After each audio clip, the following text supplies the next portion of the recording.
Assalamualaikum warahmatullahi wabarakatuh. Waalaikumsalam. Waalaikumsalam warahmatullahi wabarakatuh. Waalaikumsalam. Pak. Selamat pagi, Pak. Pagi, bagaimana mahasiswanya sudah di semua belum?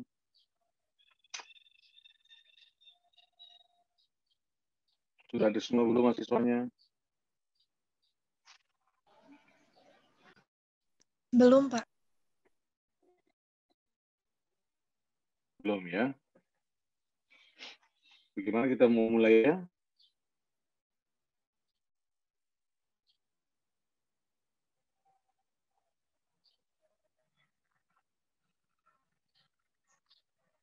Kita mulai aja ya, sembari menurut teman-teman Anda ya. Bagaimana? Ya, Pak. Iya, Pak. Silakan, Pak. Oke, baik ya. Baik, bismillahirrahmanirrahim. Assalamualaikum warahmatullahi wabarakatuh. Selamat pagi dan selamat pagi buat kita semua. Baik, kita mulai perkuliahan kita pada hari ini ya, tentang pokok bahasan pertama, yaitu memahami masyarakat secara sosiologis. Jadi direncanakan skenario perkuliahan kita pada pertemuan kedua ini, yaitu yang pertama, Anda tentunya sudah menonton film ya dan membaca materi kuliah yang diupload pada kos.ipb.ac.id.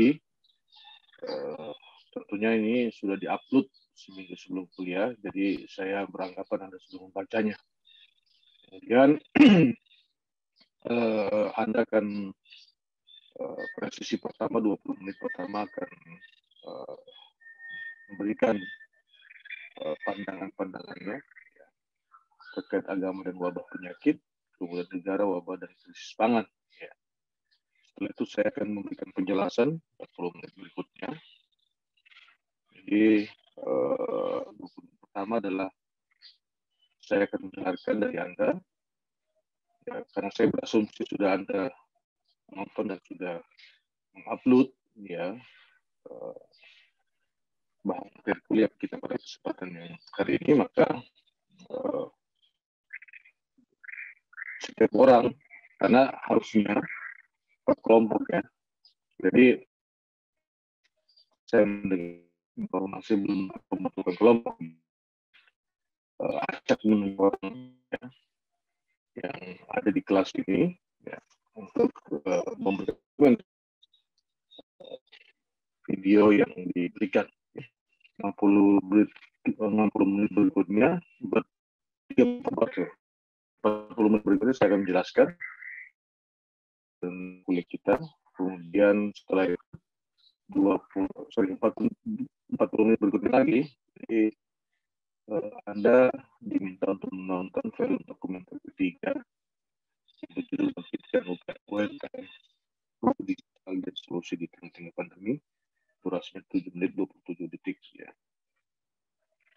Kemudian kita akan diskusikan, sama seperti hal pada yang pertama, saya akan menunjuk secara acak teman-teman yang akan memberikan tanggapannya. Tentunya ini sudah berbasis konsep sosiologi yang saya jelaskan 40 menit sebelumnya.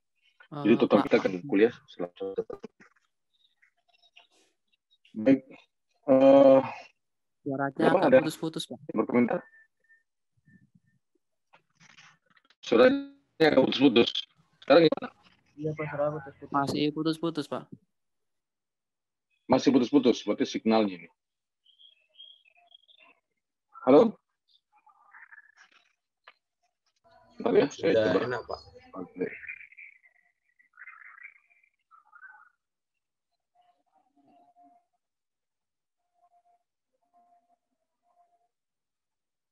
Sabar ya.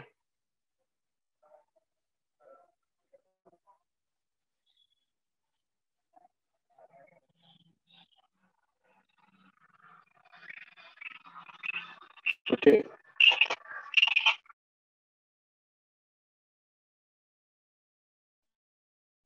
Suara saya kedengaran nggak? Kedengaran, Pak. Jelas, Pak. Udah, Pak. Dengar, Pak.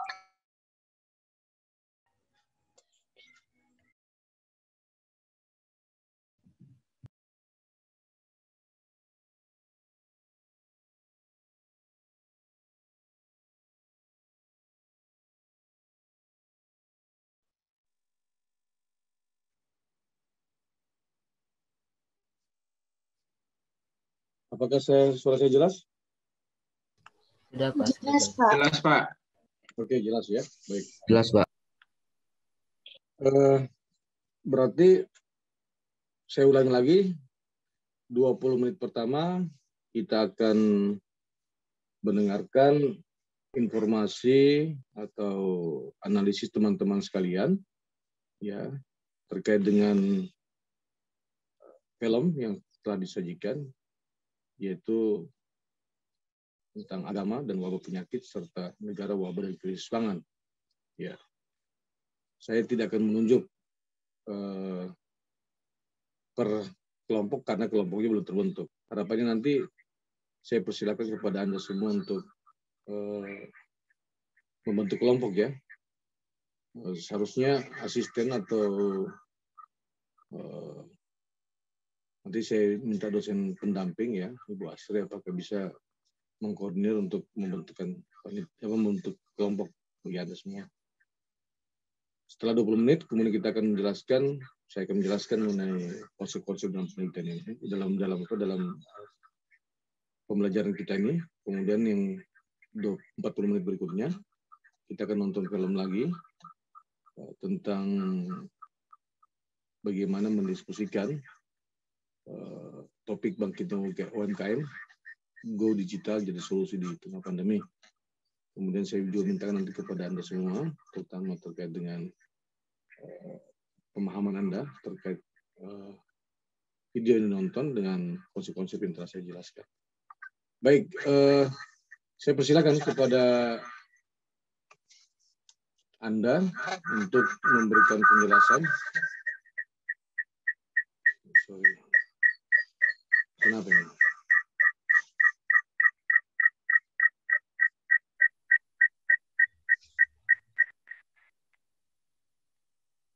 Sorry ya.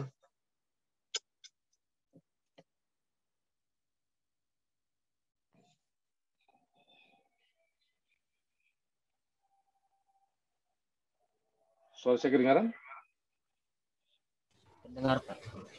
Baik. Aman, Pak. Aman ya? Baik.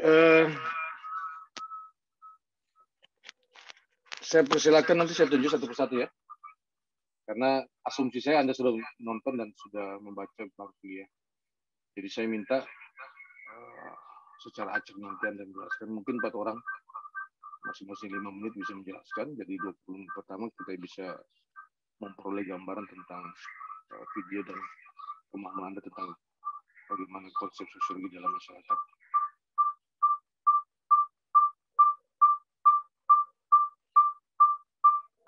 Kenapa ini?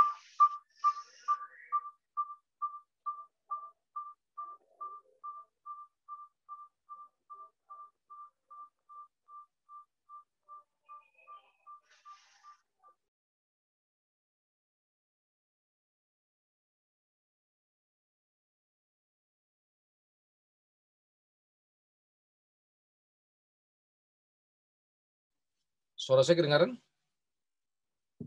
Kedengaran, Pak. Dengar, Pak. Kedengaran, Pak. Jelas atau tidak?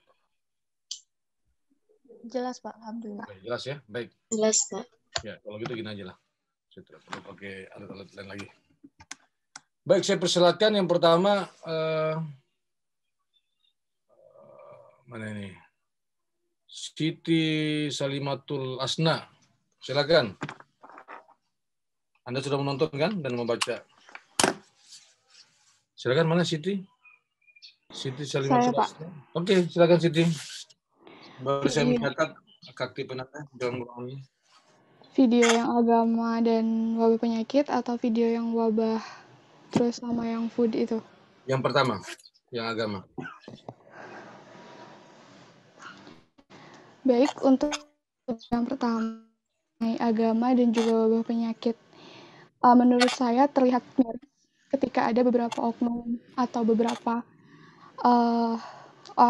orang yang beragama yang malah menentang keberadaan COVID. Kayak mereka tuh mengaku bahwa tidak takut terhadap COVID, bahwa mereka akan kuat jika terserang oleh COVID. Memang betul, kita hanya boleh takut kepada Sang Maha Pencipta. Dan lagi beribadah di rumah untuk sementara waktu itu bukan soal karena takut terhadap virus, tetapi merupakan salah satu bentuk pencegahan yang pada akhirnya dapat menjaga kesehatan bersama. Tadi saya sempat melihat di video tersebut ada cuplikan video ketika seorang ustadz yang mengatakan bahwa kami tidak takut terhadap COVID, malah COVID yang takut terhadap kami. Mungkin di sisi lain, sang ustadz tersebut menyampaikan hal tersebut dalam rangka untuk bercanda, tidak terlalu dianggap serius. Namun ada beberapa orang yang memang menganggap serius dan malah kayak meniru gitu, membuat video juga yang bilang kalau misalnya saya tidak takut terhadap COVID. Mungkin sekian komentar dari saya, Pak. Baik, terima kasih. Mbak Siti Salimatul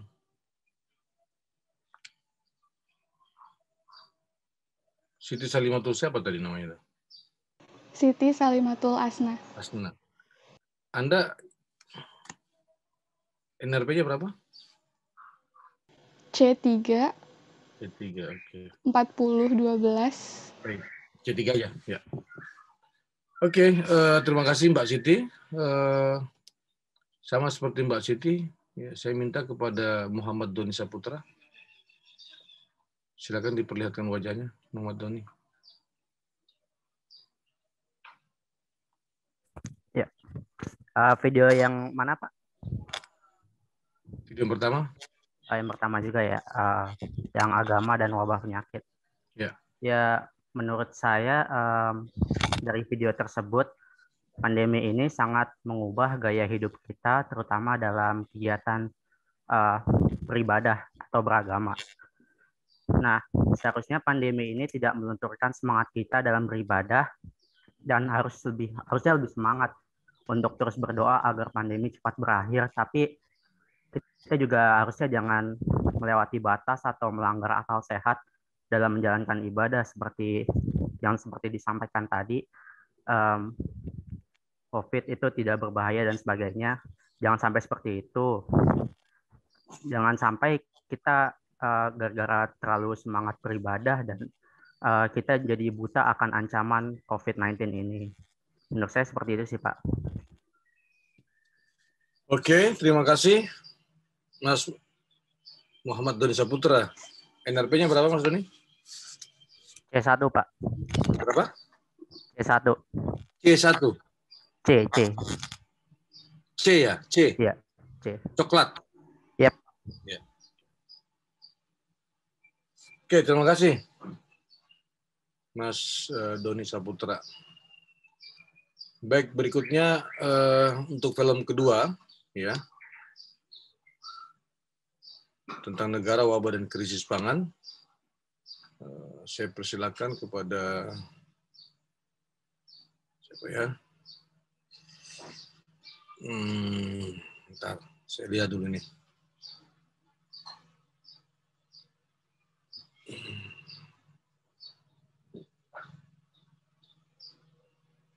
Dafa Ul Haq Hussein. Silakan Mbak Dafa. Mana Mbak Dafa? Ya, saya Pak. Oh, kamu laki-laki ya? Apa? Laki-laki ya? Dafa ya? Iya Pak, laki-laki. Wajahmu mana Dafa? Taruh.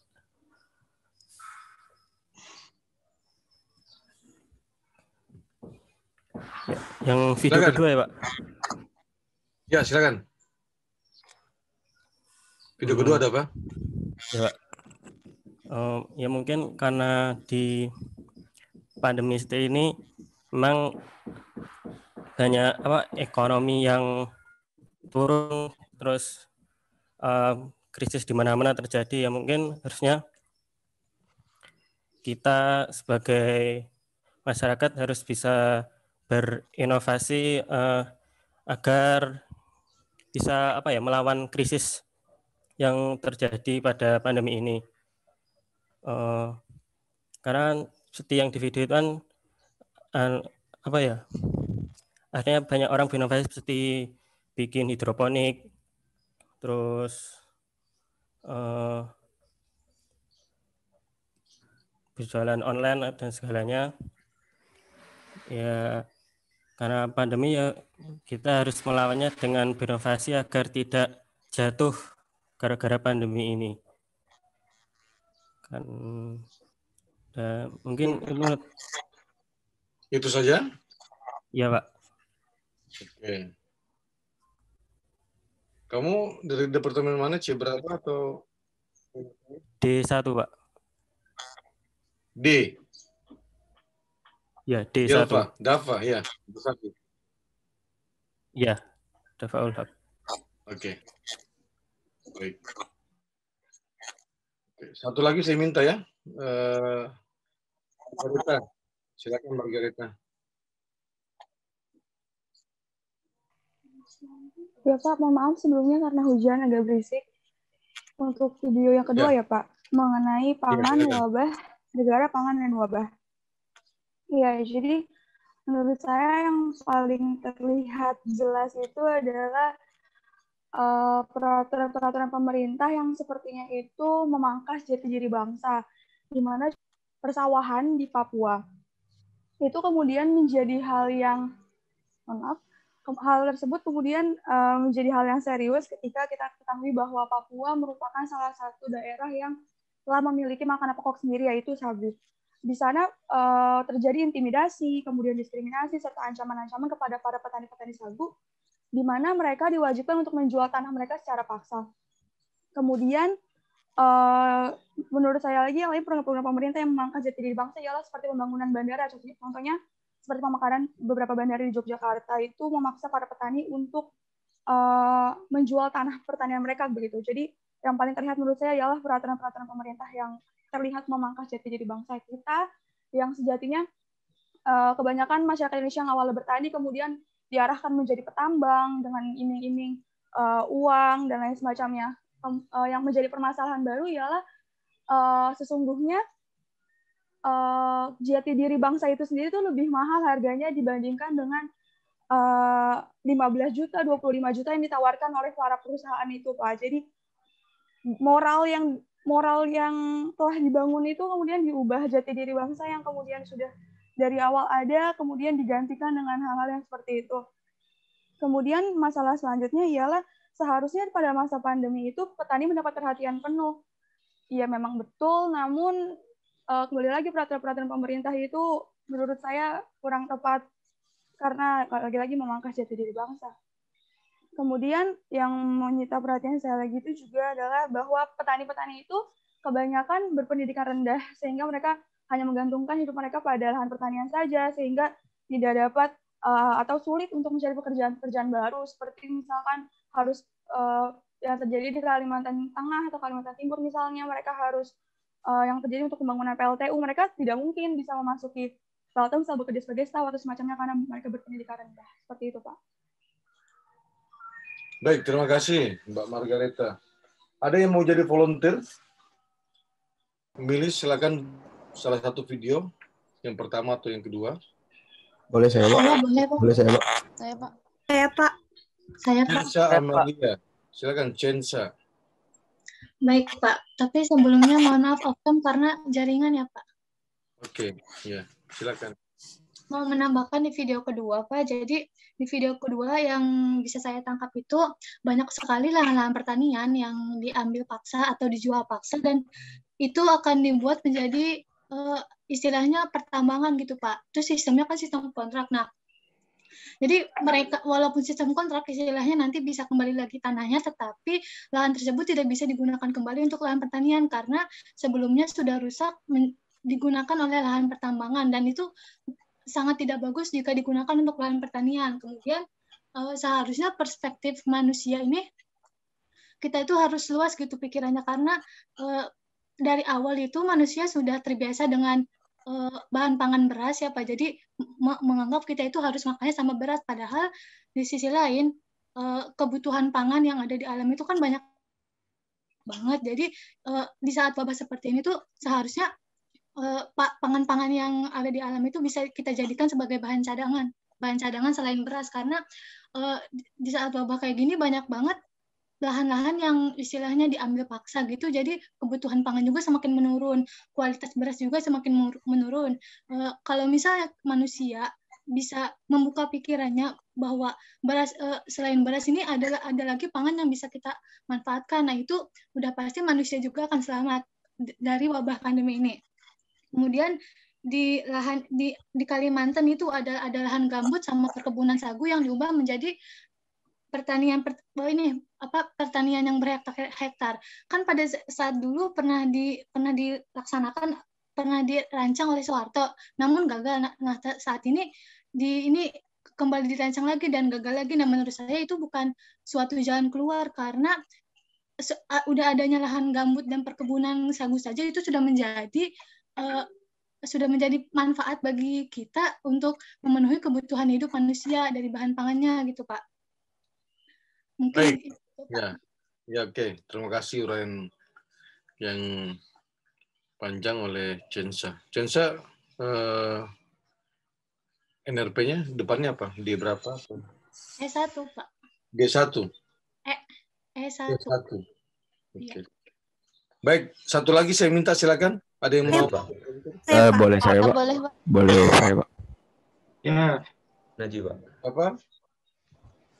Boleh saya? Siapa yang mau volunteer? Saya, Pak. Aditya, Pak. Saya, Pak. Najib, Pak. Muhammad Aditya, silakan. Iya, Pak. Saya lebih ke yang pertama sih, Pak. Video pertama. Ya, silakan. Jadi kesimpulan yang saya ambil dari video pertama itu sebenarnya perubahan perilaku masyarakat, Pak, di mana kegiatan sosial masyarakat sebelum pandemi dan di pandemi bahkan pasca pandemi pasti berubah. Intinya di situ. Yang pertama itu sebelum pandemi itu masyarakat lebih langsung berinteraksi secara langsung, Pak. Dilihat dari sebagai contoh di video itu masyarakat bersosialisasi di keagamaan itu melakukan secara langsung, pergi ke masjid secara langsung, pergi ke gereja secara langsung, ke kelenteng secara langsung. Terjadi sosialisasi yang kalau kata kita yang memang intensitasnya itu tinggi. Tapi setelah adanya kabar pandemi ini, perubahan sosial masyarakat ini langsung berubah. Perubahan perilaku masyarakat ini langsung berubah. Ada yang menerima secara mutlak, ada juga yang menolaknya gitu. Bagi mereka yang menerimanya, mereka mengikuti kebijakan-kebijakan yang dikeluarkan oleh pemerintah terkait pandemi ini, Pak, seperti larangan untuk keluar rumah, larangan untuk beribadah di tempat ibadah, atau lebih tepatnya mengurangi interaksi di tempat ibadah seperti itu. Di lain sisi juga ada beberapa orang atau oknum yang memang bersikeras bahwa pandemi ini dalam tanda kutip ini hanyalah omong kosong belaka, adalah kejadian yang dirangkai oleh suatu oknum yang yang secara sengaja dibuat untuk mempengaruhi siklus dunia, siklus sosial dunia seperti itu, Pak. Jadi ada beberapa oknum yang menolak mereka secara terang-terangan menolak dan melakukan kalau kata dibilang melakukan sosialisasi terhadap oknum mereka juga biar mempercayakan masyarakat, mempengaruhi masyarakat yang memangnya itu sudah percaya pada pandemi lalu dipengaruhi oleh mereka, seperti yang Istimewa Ulama yang di Sulawesi, ada beberapa juga perkumpulan pendeta yang ada di Lembang dan lain-lain seperti itu, Pak.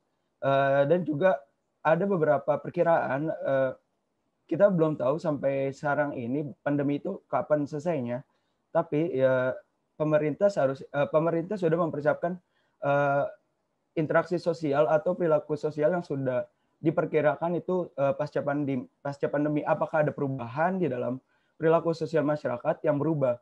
Yang kita bisa lihat interaksi yang awalnya tinggi antar individu terus menjadi rendah saat pandemi. Apakah ada perubahan setelah pasca pandemi? Seperti itu, Pak, intinya.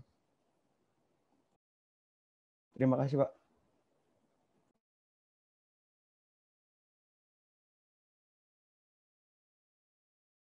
Terima kasih Mas Aditya. NRP depannya berapa Mas? D2 Pak. Ya. Delta 2 Pak, D2. D2. Nutrisi ya. Betul Pak. Baik, kita sudah mendengarkan ya beberapa komentar dari kawan-kawan Anda terkait dengan video yang diberikan, ditonton oleh Anda, kemudian diargumentasikan.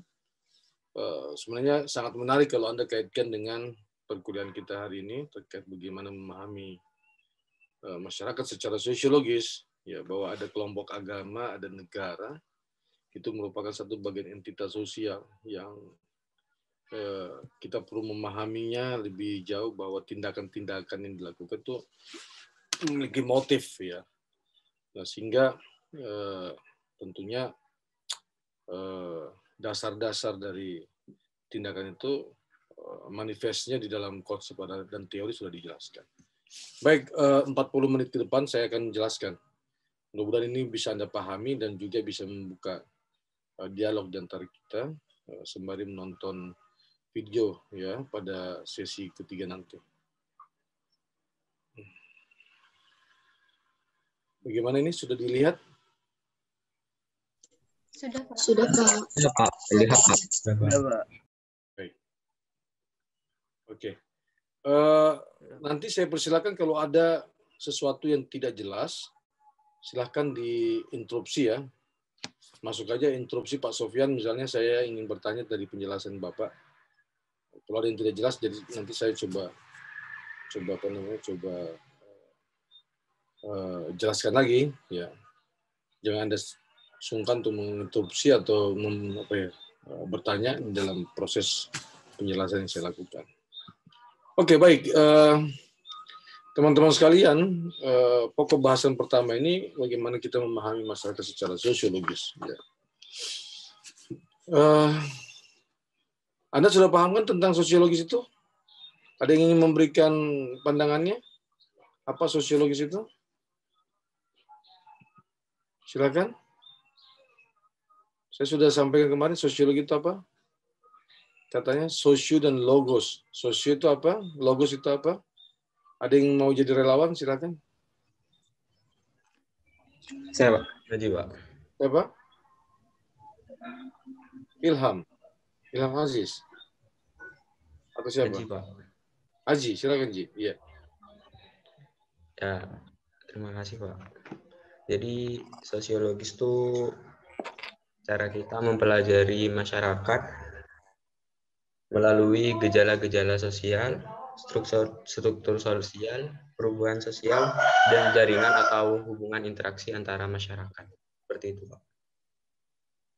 Gejala sosial dan jaringan atau hubungan interaksi antara masyarakat. Seperti itu Pak. Baik. Terima kasih Mas Najib yang di dalamnya. Baik, ada 3 yang akan kita coba bahas dan diskusikan, yaitu fenomena sosial terkini, dari interaksi sosial sampai dengan perubahan sosial. Kemudian yang kedua tentang konsep-konsep sosiologi dalam memahami masyarakat. Kita akan mencoba menelusuri para founding father ya, para peletak dasar, para cendekia terdahulu yang meletakkan konsep-konsep sosiologi dalam memahami masyarakat. Yang tentunya dia berangkat dari perspektif yang berbeda-beda. Kemudian yang ketiga, bagaimana penelitian dan penerapan sosiologi yang bisa kita lakukan di saat Anda melakukan dan mengenali masyarakat secara utuh. Baik, teman-teman sekalian, ya, bagaimana fenomena sosial terkini dari interaksi sampai dengan perubahan sosial. Sharon, ya, mengatakan bahwa sosiologi itu berupaya memahami keadaan sosial manusia dengan memusatkan perhatian pada masyarakat, organisasi sosial, kelembagaan, interaksi, dan masalah-masalah sosial. Saya ingin menggarisbawahi di sini adalah terkait dengan kelembagaan dan pusat perhatian. Ya. Jadi tidak hanya individu, karena fakta dibangun dari fakta sosial dibangun dari seperangkat interaksi yang dibangun di antara individu, kelompok, kemudian individu-individu, kelompok, ya, dan kemudian bisa menjadi masyarakat, komunitas dan sebagainya. Itu adalah fakta. Jadi penolakan terkait dengan fakta pandemi COVID-19 itu tidak serta-merta dibangun dari pertarungan individu, seseorang memaknai pandemi, tetapi itu ada sangkut pautnya dengan kelompok-kelompok agama. Ya. Bahkan di dalam kelompok-kelompok agama pun juga saling berbeda dalam memahami bagaimana melihat pandemi COVID-19. Ya. Seperti halnya juga kalau kita melihat kejadian konflik di masyarakat, ya, ada orang mengatakan konflik adalah sesuatu yang terjadi setiap waktu, setiap momen, ya, dan harus terjadi benturan, ya, dan akan menjadi oposisi biner, ya. Jadi tidak ada kemudian keterhubungan di antaranya. Tetapi ada yang mengatakan konflik itu adalah suatu peristiwa yang harus dilalui setiap manusia untuk mencapai kedewasaan. Jadi ada titik temu bahwa konflik bisa menyadarkan kita. Ya. Itu fenomena fakta tentang konflik. Ya. Atau di dalam kehidupan sehari-hari kita mau menerima kemajuan teknologi atau menolak kemajuan teknologi. Ya, ada sebagian masyarakat yang menolak memakai gadget, ya, HP, yang dianggap tidak merepresentatifkan nilai-nilai pembelajaran atau norma yang ada di masyarakat. Tetapi ada juga mengatakan tidak, ya, handphone atau gadget kita adalah sesuatu barang yang mempermudah dan mengefisiensikan waktu kita. Sebagai contoh, ketika Anda Anda ingin mencari alamat, ya, teman Anda atau dosen Anda untuk Anda silaturahim atau membawa tugas-tugas dan laporan, maka dulu kita pasti akan bertanya, ya, membuka peta, dan itu pun peta yang disampaikan tidak presisi. Tapi sekarang dengan Anda menggunakan Google Map, maka semua menjadi presisi. Anda tulis alamatnya, maka Anda akan diarahkan yang melalui Google Map. Itu sebuah kemajuan teknologi tentunya. Nah, tetapi lagi-lagi saya katakan, Sharon mengingatkan kita bahwa persoalan-persoalan, ya, atau keadaan sosial itu tidak hanya seputar pada masyarakat, tetapi juga organisasi, sosial, dan kelembagaan. Nah, kelembagaan yang menjadi penting. Kelembagaan ini bukan dilihat sebagai institusi saja, tetapi juga dilihat sebagai norma atau nilai yang dilembagakan, ya, oleh masyarakat, sehingga menjadi kelembagaan formal atau kelembagaan yang diakui oleh masyarakat itu sendiri. Nah, ini sangat menarik kalau kita melihat bahwa kelembagaan tidak didefinisikan sebagai institusi, ya, sebagai sebagai ansik institusi seperti formal Institut Pertanian Bogor gitu loh. Tapi kelembagaan dimaknai sebagai sistem nilai. Nah, jika kemudian sosiologi, ya, kita belajar pertama kemarin, prasyaratnya adalah interaksi, maka dia harus ada interaksi di antara satu sama lain. Individu dengan kelompok, kelompok dengan organisasi, organisasi dengan organisasi lain, dan seterusnya. Nah, interaksi itulah kemudian bisa membawa dalam bentuk-bentuk kearifan kita dalam melihat fakta. Dan yang terakhir adalah masalah-masalah sosial. Ini menurut Sharon. Nah, dari pandangan ini kemudian, kalau kita menyimak lebih jauh lagi, gagasan utama dalam sosiologi itu adalah bahwa umat manusia itu adalah sosial. Ya. Menjadi sosial dalam arti ini berarti bahwa dalam proses perkembangannya manusia tergantung pada sesamanya, organisasi sosial maupun kepada masyarakatnya. Coba Anda kemudian tes. Ya. Anda tes, ya, tes case, selama jangan 3 hari, selama 2 hari aja lah. Anda puasa untuk berbicara dan puasa untuk berinteraksi. Anda masuk di dalam kamar, ya, seperti Anda bersemedi, ya, Anda matikan semua suara-suara yang bisa mengganggu konsentrasi Anda di dalam kamar. Lalu kemudian Anda berdiam. Mampu nggak Anda lakukan itu? Itu menjadi test case bahwa bisa nggak kita hidup secara sendiri. Ya. Nampaknya tidak memungkinkan. Nampaknya. Dari beberapa studi mengatakan manusia itu mempunyai tabiat untuk mengenal lingkungannya. Ya. Dengan demikian perlu kita catat bahwa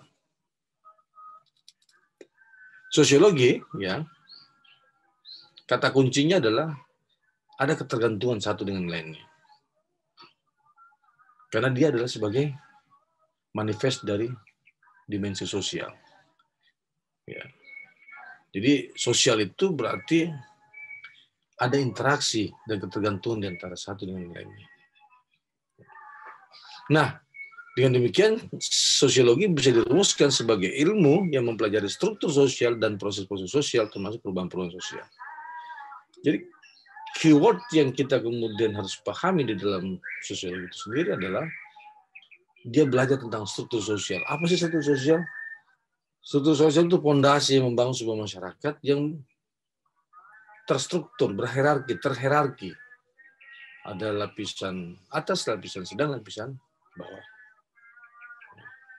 Ada kepala, ada sekretaris, ada bendahara, ada divisi, dan seterusnya. Itu struktur. Dan proses-proses sosial itu adalah ya, tindakan-tindakan ya, yang dilakoni ya, oleh individu-individu maupun kelompok yang ada dalam masyarakat. Ya. Dengan demikian, ya, setiap tindakan itu punya makna makna perubahan yang didorong. Untuk itu, sosiologi juga bisa didefinisikan dalam arti perubahan-perubahan sosial yang terjadi di dalamnya. Ya. Nah, dengan demikian, ya, kita bisa mengetahui beberapa yang mendorong terjadinya perubahan sosial dan struktur sosial, seperti perkembangan teknologi. Ya.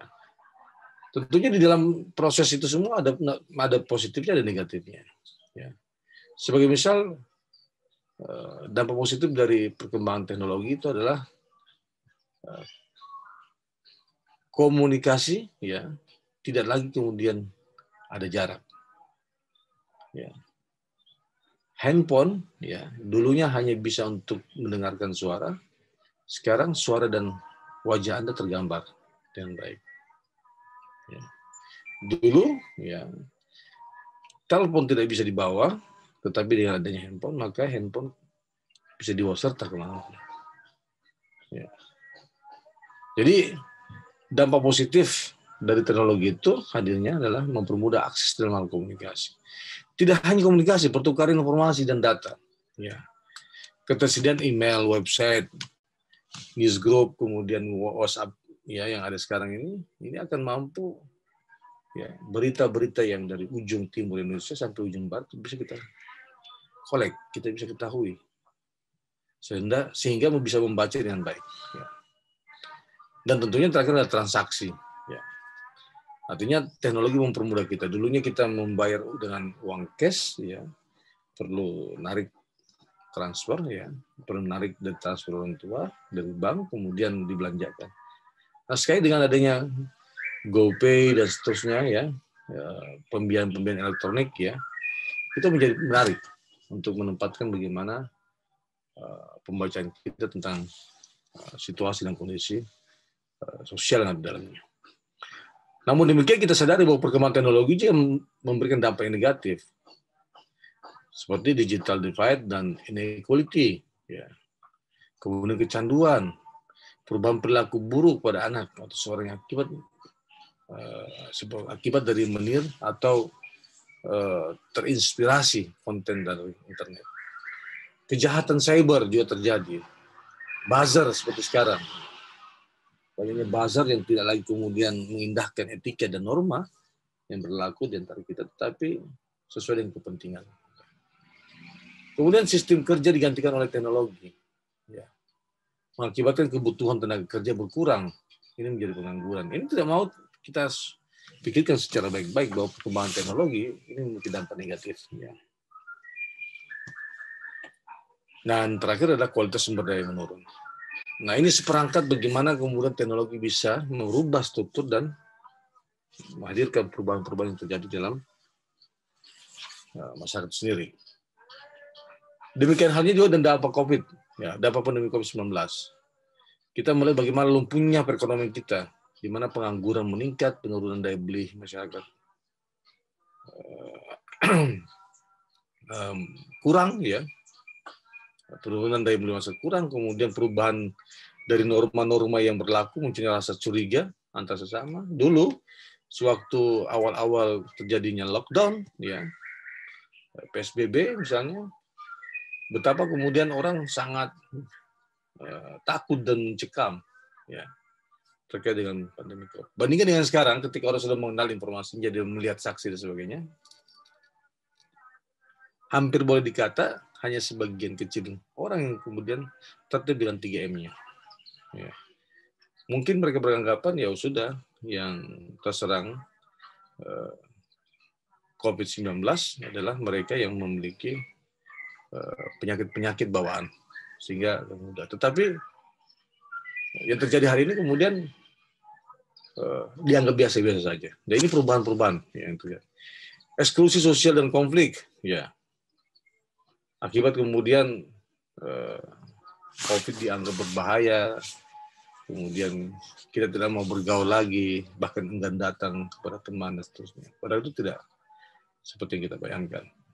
Kemudian masyarakat dari kelompok dan pelapisan sosial, ya, semakin terpolarisasi. Dan keempat, ya, yang menjadi pertanyaan penting adalah bagaimana peran tokoh masyarakat serta keluarga dalam meminimalisir dampak negatif pandemi COVID-19. Tertib sosial menjadi penting di dalamnya.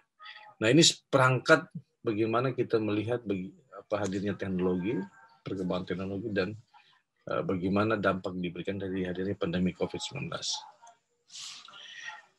Nah, dari itu semua sebenarnya konsekuensi sosiologi dalam memahami masyarakat itu sudah dijelaskan. Ya. Sebagai misal, kita coba belajar dari pandangan Plumer, ya.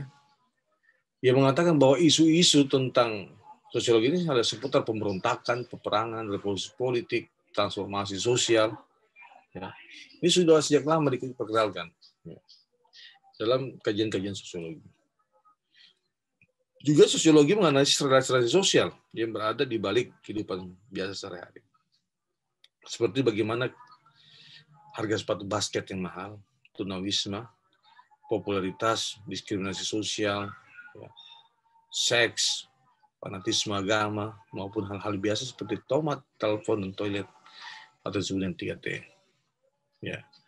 Jadi relasi-relasi yang berada di balik kehidupan sehari-hari bisa terpotret dengan baik, ya, dengan Anda mempelajari sosiologi. Untuk itu sosiologi dapat mempelajari apa saja, dan semua hal-hal yang besar, dan dari hal-hal yang besar, kecil sampai dengan hal-hal yang besar. Ini menurut Plumer, ya. Dan yang terakhir adalah segala sesuatu yang dilakukan oleh manusia ini melibatkan aspek sosial. Dengan demikian maka segala hal dan apapun dapat dianalisis secara sosiologis. Jadi kita tadi bersepakat bahwa yang dimaksud sosiologis itu adalah ilmu yang mempelajari tentang interaksi sosial. Di dalamnya ada struktur dan ada perubahan sosial. Ya. Nah, izin masuk. Lalu kemudian bagaimana pentingnya memahami sosiologi? Tadi ada yang ingin berkomentar, silakan. Kalau ada. Izin masuk. Silakan. Siapa tadi? Duveres. Duveres, ya. Silakan Duveres, ya. Saya masih ada bingung di slide sebelumnya, Pak. Ya, silakan. Tentang 3T, ungkapan 3T tadi, tomat, telepon, dan toilet. Itu maksud dari ungkapan itu apa ya?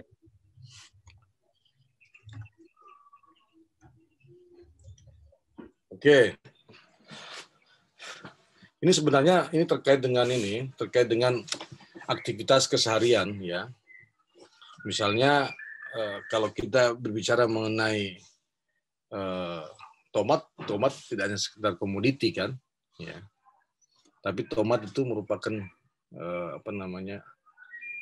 area bisnis, ya, area bisnis, kemudian area pemanfaatan, ya, yang tidak hanya untuk kebutuhan konsumsi, tetapi kebutuhan-kebutuhan lainnya. Telepon saya kira jelas, ya, bagaimana perubahan gaya style dan kemudian strata telepon, ya. Kalau Anda memiliki gadget, HP yang kemudian bermerek A, B, C, D misalnya, itu kan menunjukkan stratifikasi kelas. Toilet juga kan berbeda, ya. Toilet adalah meskipun dia adalah tempat pembuangan hajat manusia, tetapi jenis-jenisnya pun berbeda-beda, ya. Kalau kemudian kita lihat toilet hotel yang bintang 5, bintang 4, bintang 3 kan berbeda-beda. Jadi sebenarnya di dalamnya ada pemaknaan bahwa hal-hal biasa itu seperti tomat, telepon, dan toilet, atau disingkat dengan 3T, itu merupakan sebuah hal yang tidak hanya kemudian direspon dari aspek komoditi atau barang, tetapi di dalamnya ada makna-makna stratifikasi sosial. Kira-kira begitu, Bu Peres. Ya. Silakan, Bu Peres, ada lagi ini komentar? Terima kasih. Oke, baik. Ada lagi yang lain, silakan. Oke, baik. Kita kemudian masuk bagaimana pentingnya memahami sosiologi. 5 dimensi, ya. Menurut Brehm, ya,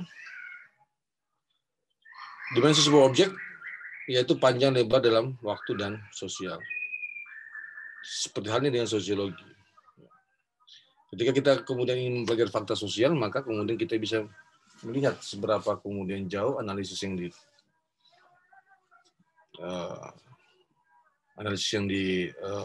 dikemukakan, kemudian kedalaman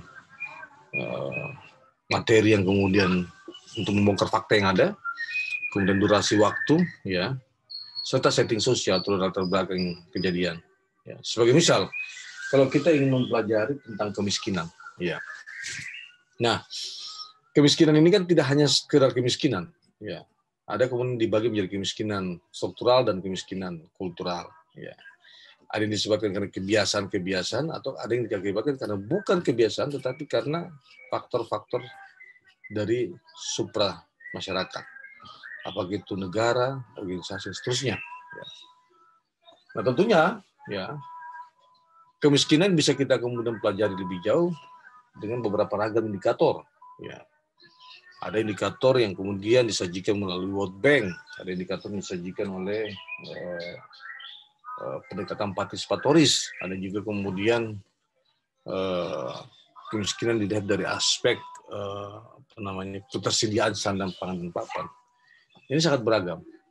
Dan juga kemiskinan ini mau tidak mau harus diakhiri, ya. Ataupun kalau kemudian dia tidak bisa diakhiri, mengapa kemudian kemiskinan tidak bisa diakhiri? Mengapa kemudian kemiskinan tidak bisa kita museumkan? Ya. Dia merupakan cerita. Tapi mengapa kemudian sepanjang waktu kemiskinan itu hadir? Saya kira ini dimensi objek yang kemudian disampaikan oleh Brehm, ya. Nah, namun demikian, pandangan ini mempertegas bahwa sosiologi itu merupakan ilmu yang memberikan kemampuan kepada kita untuk melihat dimensi kelima. Ya. Untuk itu, dimensi kelima itu adalah terkait dengan analisis keterkaitan fakta yang ada. Berger mengatakan perspektif sosiologi itu membuat kita melihat dengan cara baru atau pencerahan dunia di mana kita hidup selama ini. Ya. Sosiologi merupakan transformasi kesadaran. Dan kesadaran itu sendiri sangat penting bagi kehidupan manusia, bahkan merupakan kondisi bagi kebebasan. Ingat bahwa tidak ada kejadian tanpa ada peristiwa yang membentuk kejadian tersebut. Dan peristiwa itu selalu kemudian terkait dengan aktor-aktor, elemen-elemen yang bergabung di dalamnya. Ya. Sebagai misal di sini disajikan tentang sepatu basket. Zoom Kobe 2. Ya. Harga ya produksi sepatu ini kan relatif lebih murah ya dibandingkan dengan harga penjualan. Ya. Di dalam beberapa referensi menyatakan harga satu sepatu adalah bisa break-even point di $7. Ya. Tetapi ketika dia masuk dalam pasaran ya, itu sudah mencapai 170 sekian $. Artinya apa? Bahwa kita berbicara masalah sepatu, kita tidak hanya berbicara mengenai bagaimana sepatu itu diproduksi, tetapi siapa yang memproduksi dan siapa yang diuntungkan. Ya. Seperti yang saya sampaikan tadi juga, bahwa kita bicara masalah tomat, ya, telepon, kemudian tomat, telepon, dan toilet. Ya. Kita tidak hanya bicara masalah komoditi, tapi di dalamnya ada makna interaksi. Seperti halnya tentang sepatu Nike ini. Ketika ada surplus produksi, ya, 7 sampai 170 sekian, berarti ada sekitar 100, ya, 100 apa namanya informasi yang kita miliki, ya, atau apa namanya margin, ya. Maka kemudian margin itu menjadi pertanyaan, siapa yang memperoleh margin tersebut? Kita selalu pikir, berarti kalau siapa, berarti siapa yang memproduksi? Ya, ya, yang memproduksi adalah kemudian buruh-buruh atau pekerja-pekerja pabrik. Siapa pemilik pabrik? Ya. Siapa pemilik mesin teknologi? Siapa yang menguasai saham dari pabrik tersebut? Jadi margin nilai lebih yang kemudian diperoleh dari market, pasar yang kemudian mendistribusikan sepatu Nike ini tidak diakumulasi untuk kepentingan masyarakat yang paling baik, tetapi diakumulasi oleh pemilik modal. Akibatnya ada relasi yang timbang. Ya.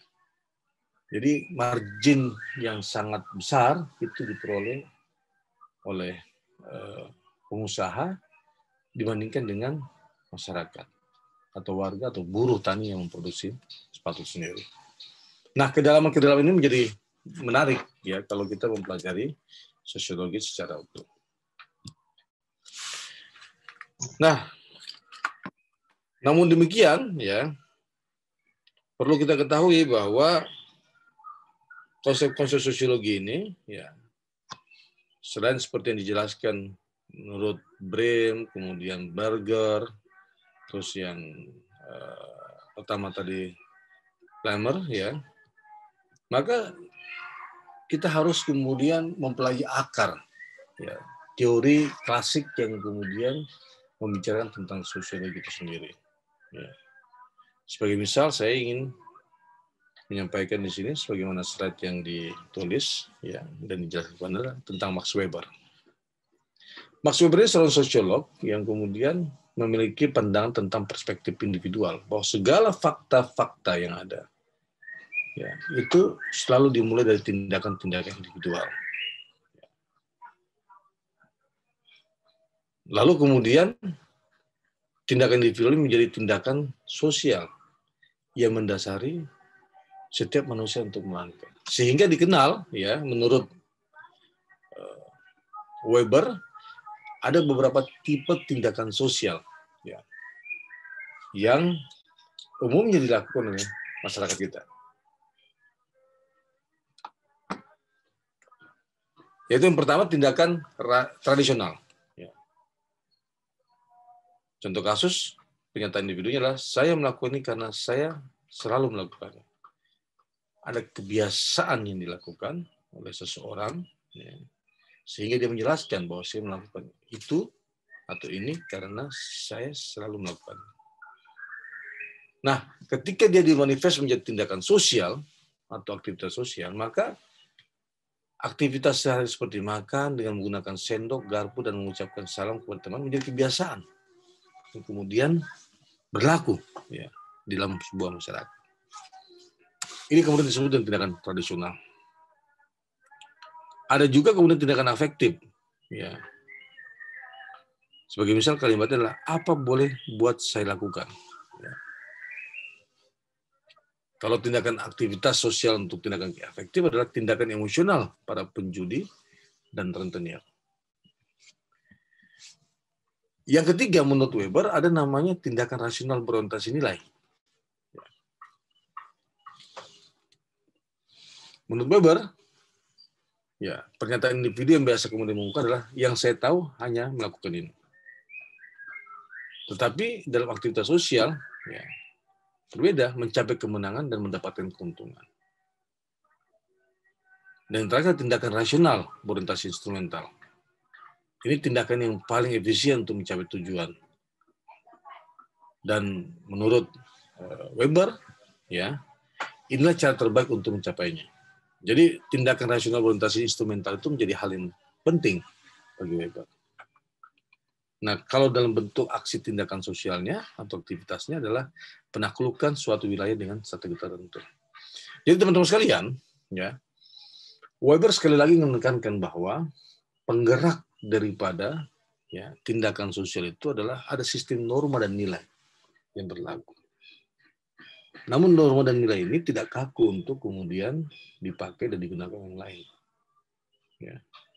Norma dan nilai ini kemudian, ya, dijadikan sebagai basis, ya, untuk melakukan tindakan individu menjadi tindakan sosial yang lebih besar, ya, ke depannya. Nah, ada juga yang kemudian Anda diperkenalkan konsep teori selain Weber, yaitu Durkheim dan Marx. Ya. Di sini kemudian dijelaskan bahwa fakta sosial itu menurut Durkheim, setiap cara yang bertindak, ajak atau tidak, yang mampu melakukan hambatan eksternal terhadap individu. Atau setiap cara bertindak yang umum pada suatu masyarakat, sementara pada saat yang sama keberadaannya bersifat independen atau terlepas dari manifest individual. Ini menurut Durkheim. Namun demikian, ya, berbeda dengan Marx mengatakan bahwa perilaku manusia itu kalau determinan atau posisi kelas orang tersebut. Jadi orang bertindak itu berdasarkan kelas-kelas sosial. Jadi bukan kesadaran manusia yang menentukan keadaan mereka, tetapi sebaliknya keadaan sosial mereka yang menentukan kesadaran mereka. Jadi mereka dikonstruk dalam sebuah hierarki yang kemudian di setiap hierarki memiliki dominasi-dominasi. Ya. Durkheim juga kemudian menekankan bahwa kekuatan memaksa, meskipun kemudian Durkheim mengatakan bahwa ada persoalan hambatan eksternal individu harus dipahami, tetapi Durkheim menekankan kekuatan pemaksa. Dari fakta sosial itu terdapat terhadap individu-individu dalam masyarakat. Jadi harus ada kekuatan pemaksa agar setiap individu ketika dalam berinteraksi, ya, memiliki basis tindakan. Salah satu contoh klasik dan terkenal mengenai pengaruh fakta sosial ini yaitu perilaku bunuh diri. Jadi mengapa orang bunuh diri? Karena ada respon terkait dengan situasi dan kondisi eksternal maupun internal. Marx sendiri melihat bahwa, ya,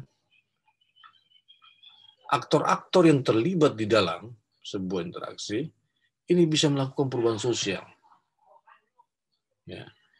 Dan perubahan itu tidak bisa dilakukan secara individu, melainkan secara sosial, yang kemudian maksud dengan sosial kelas. Sejarah seluruh masyarakat yang ada hingga sekarang adalah sejarah perjuangan kelas, menurut Wallace dan Wolff. Jadi karena Marx kemudian mendasari determinannya pada posisi kelas berbasis ekonomi, maka selalu kemudian dikatakan tidak ada kondisi yang nyaman di muka bumi ini tanpa adanya pertarungan atau konflik. Untuk itu dengan tegas Marx mengatakan pertentangan atau konflik antara buruh dan para kapitalis, baik pemilik modal maupun pemilik alat produksi, bukan karena sifat-sifat individu mereka, melainkan karena kepentingan kedua kelas sosial itu secara objektif memang berlawanan. Nah, kira-kira ini yang kemudian digambarkan. Secara sederhananya ingin saya sampaikan begini kepada teman-teman sekalian. Kalau kita ingin mempelajari tentang Marx, ya, maka Marx itu selalu mengatakan tindakan kita dituntun oleh aspek material. Aspek material itulah kemudian membedakan antara lapisan sosial di masyarakat. Ya, untuk itu Marx selalu mengatakan hanya ada dua kelas yang ada di dalam dunia ini, yaitu kelas proletariat dan kelas bourgeois. Ya. Yang berbeda dengan perspektif Durkheim. Durkheim memandang bahwa tindakan-tindakan individu itu adalah manifest dari tindakan-tindakan masyarakat. Dia ingin berangkat dari satu individu. Yang kemudian, ya, Durkheim melihat bagaimana fenomena tentang perilaku bunuh diri, ya, yang terjadi di masyarakat Eropa pada saat itu. Nah, dalam konteks itu maka tentang Durkheim, ya, mengembangkan apa yang disebut dengan konsep tentang solidaritas sosial, yang dia bagi menjadi dua, yaitu solidaritas mekanik dan solidaritas organik. Solidaritas mekanik didasarkan pada kesamaan. Ya. Sementara solidaritas organik didasarkan pada perbedaan fungsional akibat adanya pembagian kerja atau spesialisasi. Solidaritas mekanik ini contohnya adalah kekerabatan, marga. Ya.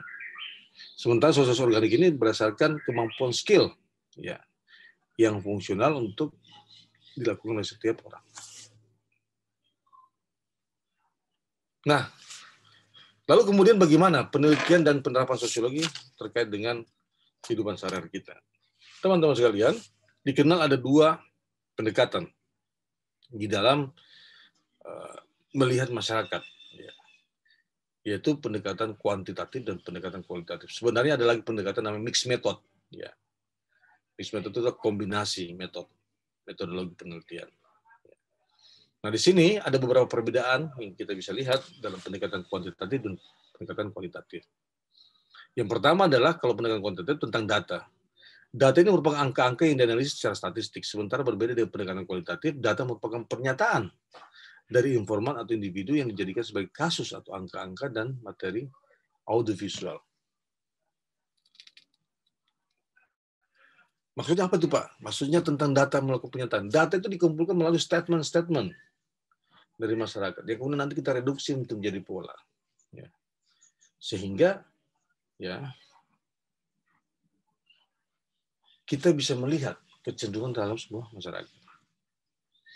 Kemudian data diperoleh dari responden dengan metode survei atau sensus. Sementara pendekatan kualitatif, pengumpulan data melalui wawancara mendalam yang dipandu oleh daftar pertanyaan terbuka sebagai pedoman wawancara. Ya. Yang ketiga, data pendekatan kuantitatif memerlukan variabel dan indikator yang jelas dan akan diuji secara statistik. Contoh, korelasi tingkat pendidikan dengan tingkat pendapatan atau regresi untuk mengetahui faktor-faktor yang mempengaruhi pendapatan petani. Nah, sementara pendekatan kualitatif ialah hasil wawancara didiskusikan, ya, bersama kelompok dan pengamatan itu dituangkan dalam bentuk catatan harian. Jadi setiap peneliti, ya, yang kemudian menggunakan pendekatan kualitatif selalu kemudian menggunakan catatan harian. Nah, pendekatannya, sifat pendekatannya, kalau pendekatan kuantitatif adalah deduktif, dimulai dari teori yang sudah ada, kemudian diturunkan ke dalam variabel, ya, berbeda dengan kemudian kualitatif, ya, ini bersifat induktif, yaitu dimulai dari bawah atau dari data empiris di lapangan, baru diabstraksi, kemudian hasil analisis data kualitatif tidak selalu dapat ditarik menjadi kesimpulan utama atau umum. Jadi reduksionis menjadi catatan tersendiri. Nah, ini contoh kasus, ya, bagaimana menerapkan sosiologi di dalam pemetaan sosial dan komunitas untuk pemberdayaan dan pengembangan masyarakat. Jadi setiap instrumen-instrumen aktor di dalam masyarakat itu memiliki fungsi dan peran serta orientasi program untuk menyelesaikan problem-problem sosial di masyarakat.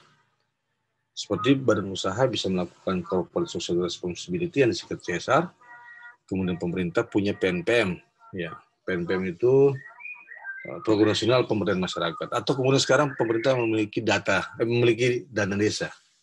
Ya. Nah, dalam kerangka tata kelola ini perlu kemudian diatur, ya. Karena tidak hanya kemudian badan usaha dan perguruan tinggi, ya komunitas pun menjadi penting untuk dipelajari. Ya. Jadi komunitas dan swadaya masyarakat menjadi penting melalui aksi-aksi mandiri. Jadi 3 keyword aktor yang kemudian bisa kita relevansikan dalam aktivitas sehari-hari kalau kita ingin melakukan riset, yaitu terkait dengan posisi dan peran masing-masing. Apa posisi badan usaha, apa posisi pemerintah, apa posisi komunitas dan swadaya masyarakat. Nah tentunya ya untuk kemudian mengenali lebih jauh maka dibutuhkan satu pendekatan, satu pemetaan sosial dan komunitas. Ya. Sehingga pemetaan sosial dan komunitas ya ini harus dibangun dari analisis sosiologi yang kuat serta informational retrieval melalui CT and digital yang standar. Ya. Dengan demikian maka kita akan memperoleh sebuah pemberdayaan dan pengembangan masyarakat yang sesuai dengan keinginan kita dari berbagai peran yang ada. Saya kira itu pengantar perkuliahan saya ya untuk teman-teman sekalian. Jika ada pertanyaan saya persilakan. Jika tidak ada, kemudian saya akan melanjutkan kepada film ketiga untuk kemudian kita nonton bersama-sama lalu kita diskusikan setelah Anda menonton. Saya persilakan kepada Anda semua kalau ada yang ingin bertanya sebelum saya mempersilakan kepada Anda untuk menonton. Monggo, ada? Silakan.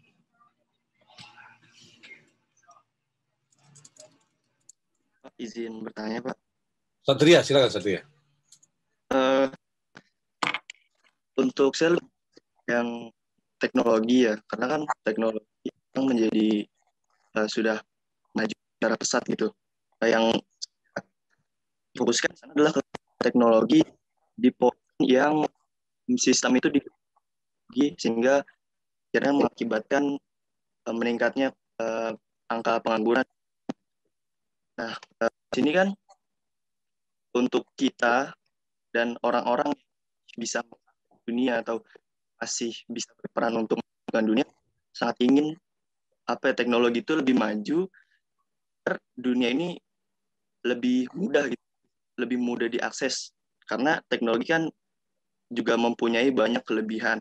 Namun di satu sisi banyak juga orang-orang yang katakanlah tidak bisa teknologi seperti guru-guru yang sudah senior ataupun pekerja-pekerja yang menerima perintah dari atasannya dan apabila sudah mengambil keputusan untuk memakai teknologi otomatis kan guru itu seperti proyek pengurangan sumber daya manusia digantikan teknologi. Nah itu kan bisa kita simpulkan bahwa merupakan seleksi alam ya, Pak, yang bisa beradaptasi, bisa bertahan. Nah, apakah dalam kehidupan sosial pengaruh itu tuh gimana? Pertanyaan saya, apakah hanya seleksi alam itu yang menjadi jalan keluar? Apakah orang yang tidak bisa mengakses teknologi akhirnya akan ketinggalan, sedangkan kita ingin memajukan teknologi? Apakah ada jalan keluar lain selain ya udah menyerahkan keadaan karena saya tidak bisa mengakses teknologi, saya akan ketinggalan dan tidak beradaptasi, tidak bertahan gitu, Pak. Mungkin seperti itu. Terima kasih. Baik, terima kasih Mas Satria. Jadi prinsip teknologi itu kan efektif, efisien ya dan presisi lah ya. Jadi dia efektif karena yang awalnya kalau tanpa teknologi bisa diselesaikan ya 1 bulan menjadi misalnya 3 hari ya. Atau misalnya dari sesuatu aktivitas yang harus diselesaikan selama 7 hari menjadi 1 hari. Itu ciri spesifik teknologi. Efektif dikatakan. Efisien tidak mahal ya. Yang 7 hari itu kan membutuhkan biaya energi, biaya yang tanpa teknologi, biaya gaji yang cukup tinggi. Dengan hadirnya teknologi maka mempermudah. Seperti halnya kemudian Anda sekarang memiliki gadget. Ya. Dulu kalau tanpa teknologi, ya, Anda akan mengeluarkan banyak duit itu untuk belanja ke pasar, ya, tanpa adanya online, ya, online market. Ya. Maka kemudian Anda harus pergi ke pasar, kemudian Anda harus mengeluarkan transportasi, kemudian energi, ya, yang Anda harus berkeliling pasar mencari barang yang kemudian Anda sukai. Tetapi sekarang dengan teknologi menjadi efisien. Kenapa efisien? Anda tinggal membuka Tokopedia, membuka portal-portal yang menyajikan barang-barang yang bisa Anda akses tanpa kemudian Anda pergi ke tempat tersebut. Dan harganya relatif lebih murah. Kenapa? Karena marginnya kemudian diminimalisir. Dan tingkat presisi. Presisi itu artinya standarisasi, ya. Ketepatan standarisasi. Jadi produk-produk yang kita beli itu terstandarisasi, memiliki ketepatan standarisasi. Nah, dengan demikian pencirian tentang teknologi yaitu efektif, efisien, dan terstandarisasi menjadi bagian penting. Ya. Lalu pertanyaannya kemudian kalau kita menggunakan teknologi kemudian pengangguran banyak, mau dikemanakan pengangguran? Kan menambah persoalan baru. Nah, ini yang saya katakan bahwa itu harus dialihkan.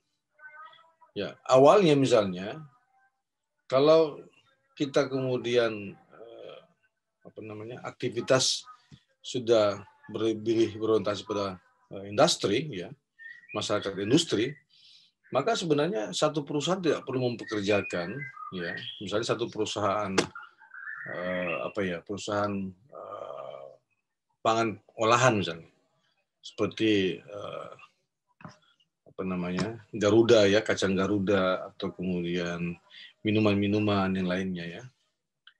Ya, seharusnya itu kemudian lebih kalau tidak diberikan teknologi maka lebih banyak tenaga kerja yang dibutuhkan. Nah, dengan adanya industri processing misalnya yang kemudian masuk ke dalam komoditi-komoditi pangan olahan, maka tenaga kerja yang tadi ratusan bisa menjadi 10 saja yang dibutuhkan karena digantikan dengan teknologi. Lalu dikemanakan misalnya yang 90 tersebut? Seharusnya memproduksi bahan-bahan baku yang dibutuhkan oleh tadi bahan olahan itu. Ya. Atau kemudian diorientasikan kepada aktivitas produktif, ya, yang mampu kemudian memberikan gambaran untuk tentang kondisi, ya, yang ada di desa tersebut. Nah, saya ingin mengatakan bahwa sebaiknya yang 90 tadi itu dilarikan ke aktivitas produksi bahan baku, dan kemudian itu lebih menguntungkan, ya, ketimbang kemudian kita impor. Impor lebih kemudian tidak memberikan nilai lebih, ya. Jadi skill up 90 tenaga buruh industri tersebut dialihkan untuk ke desa dalam rangka memproduksi bahan baku yang dibutuhkan oleh industri tersebut. Maka keuntungan akan diperoleh oleh orang-orang yang didorong, ya, pengembangan kapasitasnya, keterampilannya, ya, itu lebih berharga dan memiliki nilai ekonomi yang lebih kuat ketimbang kemudian dia kerja di buruh harian. Nah, saya kira yang harus dilakukan seperti itu. Jadi transformasi yang tidak kemudian harus bergantung kepada satu aktivitas, ya. Maka tren ke depan itu menjadi penting. Kenapa Anda kemudian sekarang dibekali atau didoktrin dengan konsep-konsep tentang socio entrepreneur, tentang entrepreneurship, ya. Karena problemnya adalah yang terjadi hari ini, Indonesia itu memiliki jiwa penduduknya luar biasa besar, ya, yang merupakan konsumen pangan, ya, terbesar juga. Catatan kami ketika melakukan riset tentang data desa presisi menunjukkan bahwa putaran uang per bulan di sebuah desa untuk memenuhi kebutuhan konsumsi pangannya saja itu 3-4 miliar per bulan. Sementara beras, kemudian kedelai, ya, bahan baku tempe, kemudian cabai, kemudian bawang putih, bawang merah, ya, itu relatif banyak diimpor ketimbang kemudian diproduksi di dalam negeri kita. Nah, maksud saya adalah Mengapa tidak kita memproduksi sendiri dengan bantuan teknologi yang dihasilkan oleh perguruan tinggi atau pemerintah untuk di-share kepada para entrepreneurship atau sociopreneurship yang kemudian bekerja di lapangan untuk memenuhi kebutuhan-kebutuhan yang dibutuhkan oleh desa. Jika itu kemudian dimainkan, itu relatif lebih efektif, ya, lebih efisien juga, dan juga bisa kemudian mendatangkan tenaga kerja dalam jumlah besar yang mandiri. Nah, saya kira dalam hal ini teknologi bukan menegasikan, ya, atau diperhadapkan dengan timbulnya persoalan baru, tetapi teknologi sebenarnya memaksa kita untuk berpikir agar apa yang dikawal oleh teknologi tidak sepenuhnya kemudian bisa, ya, mengcover semua hal, sehingga mereka yang kemudian menjadi pengangguran, yang terdepak dalam bisnis atau industri yang memakai teknologi harus kemudian berpikir untuk menghasilkan bahan baku, ya, yang dapat kemudian mensejahterakan mereka. Nah, tentunya pengembangan kapasitas atau skill up yang kemudian didorong itu harus berbasis teknologi juga. Jangan sampai kemudian ketika menyediakan bahan baku yang dibutuhkan dengan industri pengolahan pangan itu kemudian tidak bisa dipenuhi dengan baik. Saya kira seperti itu, Mas Satria. Jadi yang kita harapkan sebenarnya dengan teknologi pengangguran itu bisa didorong untuk lebih kuat dalam memahami peluang-peluang yang lainnya. Kira-kira begitu ya. Terima kasih, Pak. Baik. Oke, kita tersisa 20 menit ini sebelum mengakhiri perkuliahan kita. Jadi ada satu sesi lagi, yaitu Anda coba untuk menonton, ya,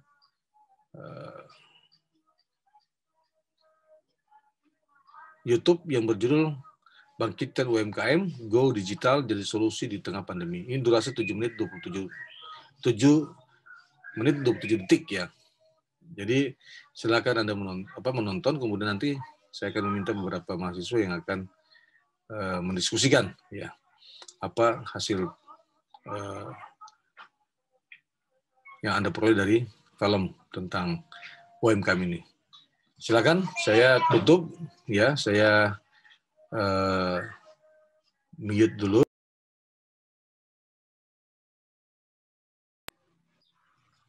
Baik, bagaimana, sudah menonton?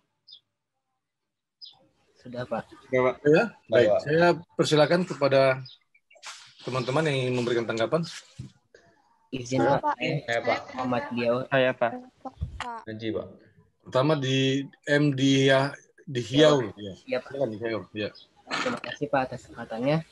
Izin menanggapi. Jadi di video itu menjelaskan bahwa di masa lalu pada saat terjadi krisis moneter, ketika banyaknya usaha-usaha kelas atas yang terdampak krisis, namun UMKM tersebut justru banyak yang survive gitu. Namun ketika pandemi pada tahun 2020 terjadi, banyak UMKM yang justru sangat terpukul dengan adanya pandemi tersebut. Karena kebanyakan UMKM itu kan mereka bergantung pada masyarakat gitu ya. Nah, kemudian untuk menanggulanginya itu pemerintah sudah membuat program-program gitu, Pak. Salah satunya tadi ada 3 langkah yang dilakukan pemerintah. Yang pertama dari survival, yaitu dengan cara memberikan bantuan seperti kemudahan dalam akses pinjaman, terus juga kemudahan pemberian bantuan gitu. Kemudian yang kedua itu dari segi digitalisasi. Jadi UMKM saat ini didorong untuk melakukan digitalisasi. Kemudian ada juga recovery. Jadi recovery itu ketika UMKM yang sudah mampu untuk bangkit, misalkan mampu untuk memenuhi protokol kesehatan, mereka yang akan didorong oleh pemerintah. Jadi di masa pandemi ini ketika UMKM sedang mengalami kesulitan, dibutuhkan peran pemerintah yang sangat besar gitu, karena tadi UMKM ini mereka sangat bergantung dengan adanya masyarakat. Namun masyarakat yang kini kebanyakan berdiam di rumah karena adanya protokol kesehatan dari pandemi COVID, maka UMKM ini tadi bergantung pada pemerintah yang harus mendorong para UMKM sehingga mereka bisa bisa bangkit kembali gitu dari keterpukulan mereka dari pandemi COVID ini gitu Pak. Baik. Mas Diaur, NRP-nya berapa? G3 Pak. Apa? G3. G3. Baik, ada lagi yang lain, silakan. Ya Pak. Lintang Pak. Saya Pak. Lintang, silakan Lintang. Ya, sebelumnya mohon maaf Pak karena saya on cam di sini lagi hujan deras banget, jadi jaringannya suka hilang. Yes. Dari video yang sudah saya tonton tadi, saya mendapatkan beberapa informasi bahwa UMKM saat ini menjadi sektor yang paling terpukul, dibuktikan dengan hancurnya pendapatan hingga maraknya keputusan hubungan kerja atau PHK. Dapat terlihat pada penurunan pendapatan yang sangat tajam di bidang industri pariwisata dunia. Saya melihat di bagian Asianya, sebelum adanya COVID-19 ini, terdapat pendapatan itu 225,9 miliar, dan saat COVID-19 ini menjadi 164,7 miliar, sehingga setelah dikalkulasikan, ternyata penurunan ini sebanyak 27%. Dampak COVID ini tidak hanya dialami para industri pariwisata juga, tapi terdampak pada pelaku usaha di bisnis makanan. Seperti yang dikatakan oleh Menteri Koperasi Teten Mas Duki, bahwa pemerintah saat ini telah menyiapkan strategi untuk membangkitkan koperasi dan UKM, Pak. Dengan 5 kebijakan dalam 3 fase. Yang pertama itu ada fase survival, yang dimana mendorong 98% pelaku usaha mikro dan ultra mikro masuk ke dalam kelompok miskin baru dan mendapatkan bansos. Lalu terdapat penundaan cicilan dan bunga kredit hingga 6 bulan. Di sini berfungsi untuk membantu kemudahan cash flow mereka, para UKM dan koperasi. Lalu selanjutnya ada fase recovery, yaitu mendorong agar belanja pemerintah diprioritaskan pada produk UKM. Lalu fase yang ketiga ada fase digitalisasi, yang dimana mendorong UMKM berinovasi dan beradaptasi dengan pasaran baru. Di sini terbukti bahwa terjadi kenaikan belanja online selama pandemi sekitar 18%, tetapi sangat disayangkan hanya 13% UMKM yang terhubung dengan pasaran online. Jadi dapat diperkirakan bahwa bisnis online ini di Indonesia pada tahun 2025 diprediksi tumbuh 3,7 kali lipat. Seperti itu, Pak. Terima kasih. Terima kasih, Mbak Lintang. Ada lagi yang lain? Saya persilakan. Lintang tadi NRP-nya berapa, Lintang? Aku E3, Pak. E? Ada lagi? Saya, Pak. 2 lagi, silakan. Saya, Pak. Duveres tadi sudah Duveres ya? Yang belum siapa? Belum. Saya, Pak. Siapa? Siapa? Yang Naji, Pak. Siapa? Siapa tadi? Yang suaranya tadi? Naji, Pak. Nggak kedengaran, keras dong, Mas. Siapa? Najib, Pak. Najib. Silakan. Ya, terima kasih, Pak. Dari apa yang sudah saya tonton Naji, sudah tadi Naji. Yang lain dulu. Saya, Pak. Siap, Pak. Siap. Ini silakan. Berdasarkan informasi yang saya dapat berdasarkan video tadi, jadi UMKM itu pada tahun 1998 itu bisa menopang itu ya di kondisi krisis. Kemudian pada tahun 2008 juga UMKM itu bisa menopang juga ya pada saat krisis global gitu ya. Jadi di mana UMKM itu tidak terdampak sama sekali dengan usaha yang lainnya. Nah, tetapi pada tahun 2020 ini pada saat terjadi wabah COVID-19, UMKM itu terdampak gitu ya. Terdampak oleh pandemi ini gitu. Banyak sekali pemutusan hubungan kerja atau PHK, kemudian menyebabkan juga banyak UKM yang gulung tikar atau bangkrut. Nah, tetapi pada saat ini itu pemerintah sudah menetapkan opsi ataupun kebijakan gitu ya. Ada beberapa kebijakan yang diterapkan oleh pemerintah Indonesia. Kemudian ada beberapa fase juga. Yang pertama itu fase survival, di mana para UMKM ini mendapat bantuan sosial, kemudian mendapatkan juga keringanan untuk cicilan ke bank dan lain sebagainya. Nah, di samping itu juga ada fase recovery, di mana pemerintah ini mendorong untuk menjual gitu produk UMKM tersebut. Kemudian ada fase digitalisasi, di mana fase digitalisasi ini jadi pemerintah mendorong kepada pihak UMKM untuk menjual secara online. Dan ini pun sudah ada hasilnya, tetapi baru 13% itu ya yang menerapkan perilaku UMKM secara digitalisasi. Nah, tapi sebelum itu juga UMKM atau industri pariwisata industri pariwisata yang terdampak di Asia salah satunya itu mengalami penurunan sebesar 27% itu. Nah, jadi tetapi di sini juga UMKM itu harus selalu berusaha dan inovasi di samping setelah dibuatnya kebijakan ataupun setelah dibuatnya stimulus oleh pemerintah seperti itu, Pak. Baik, terima kasih. Mas Dendi, nomornya berapa?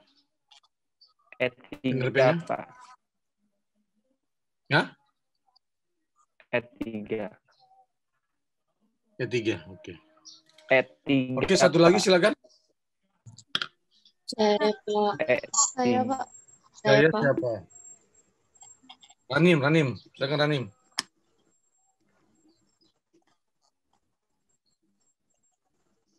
Ranim, silakan. Ya. Untuk video bangkitkan UKM good. Ya, Pak. Ya, silakan. Halo, Pak. Apakah suara saya terdengar? Suaranya nggak kedengaran.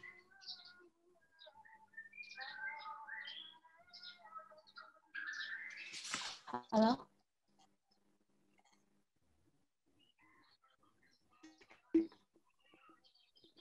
Halo? Ya, silakan. Silakan.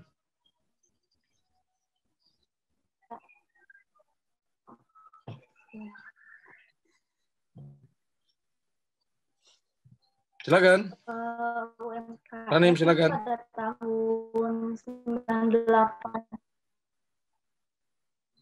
UMKM. Halo, Pak.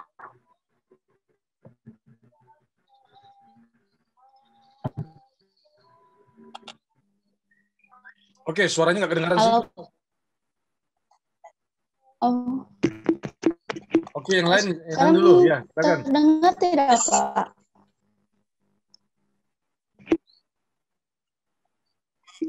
Silakan Silva. Oh. Silva, oke. Saya, Pak. Ya, silakan. Jadi hasil video yang tadi saya dapatkan itu adalah UMKM kan usaha mikro kecil dan menengah bagi Indonesia. Nah, jadi pada masa suara saya putus-putus enggak, Pak? Lanjut. Kedengaran? Enggak.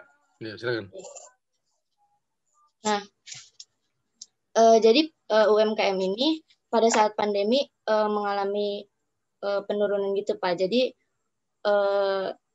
pemerintah membuat strategi untuk membangkitkan UMKM pasca COVID ini. Nah, yang pertama itu ada fase survival di mana mendorong 98% pelaku usaha mikro dan ultra mikro masuk kelompok miskin baru dan mendapatkan bantuan sosial.